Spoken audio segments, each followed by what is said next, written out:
Snow fell. A blanket of white covered the small town. Lights twinkled, casting an eerie glow. Inside a cozy house, a fire crackled. Two children, Emily and Ethan, played with their new toys. Christmas carols played softly in the background. A perfect Christmas Eve, or so it seemed. A strange feeling hung in the air, a prickling on the back of their necks. Their dog Buster whined, paws scratching at the back door. "What's wrong, boy?" Their father John patted his head. Outside, a twig snapped. John dismissed it as a deer. But the feeling of unease remained. Later that night, the children tucked into bed. Their mother, Sarah, kissed them goodnight. They giggled, excited about Santa. But sleep wouldn't come easy. Whispers seemed to dance on the wind outside their window. Shadows stretched and twisted, taking on menacing forms. Fear tightened its grip on their young hearts. A blood-curdling scream shattered the night. John and Sarah rushed to their children's room. The door was locked. John threw his weight against it, bursting into the room. The sight that greeted them turned their blood to ice. The room was in disarray. Toys scattered, furniture overturned. But it wasn't the mess that terrified them. It was the blood. A crimson trail painted the floor, leading to the window. The window that was now wide open, the icy wind howling into the room. Emily and Ethan were gone. Panic seized them. John frantically dialed 911, his voice trembling. Sarah collapsed on the floor, clutching at the bloody carpet. The operator's voice, a distant drone, offered no comfort. Outside, footprints in the snow confirmed their worst fears. Someone had taken their children on Christmas Eve. The police arrived, sirens wailing in the night. Their questions echoed in the now chilling house. Had they seen anything suspicious? Any unusual activity in the days leading up to the disappearance?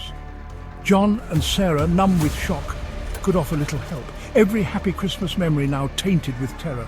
Days turned into weeks, the hope dwindling with each passing hour. The Christmas tree, once a symbol of joy, now stood as a cruel reminder of their loss. The presents beneath it, unopened, a testament to the shattered innocence. Their once festive home had become a tomb of grief. Suspicion fell on everyone. Neighbours, acquaintances, even family members were scrutinised. The small town, once a haven of peace, became a breeding ground for paranoia and mistrust. Every creak in the night, every unfamiliar face intensified their fear.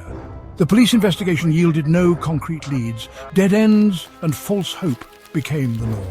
John, consumed by guilt and despair, took to patrolling the streets at night, searching for any sign of his children. Sarah, lost in her grief, barely left her room. The Christmas carols that once filled their home were replaced by a deafening silence. One day, a package arrived. No return address, no sender's name. Inside, a single item sent chills down their spines. Ethan's favourite toy truck. But this wasn't just any toy. It was smeared with a dark, crusting substance. Blood. The package was a terrifying reminder. Their children were still out there, and someone knew they were suffering. The news of the package reinvigorated the investigation, but it also brought a new wave of terror.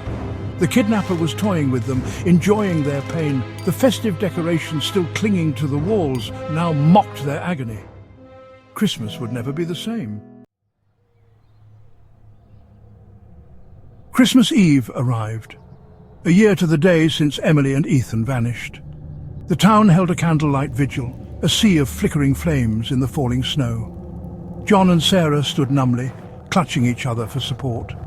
The hope that had flickered within them now threatened to die completely. As the vigil ended, John felt a hand on his shoulder. It was the police chief, his face grim. "We have something," he said, his voice low. A witness came forward. "Remembers seeing a suspicious vehicle near your home that night? We got a license plate." Hope, fragile but persistent, flickered in John's heart. He squeezed Sarah's hand, a silent promise that this nightmare would soon be over. The police traced the license plate to an abandoned cabin in the woods. As they approached, a chilling familiarity washed over John. This was the same woods he had searched countless times. They burst into the cabin, guns drawn. The stench of decay assaulted their nostrils, and there, in the corner, stood a lone Christmas tree.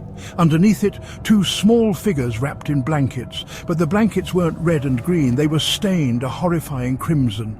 Emily and Ethan were found, but the miracle was a cruel illusion. Their nightmare had only just begun.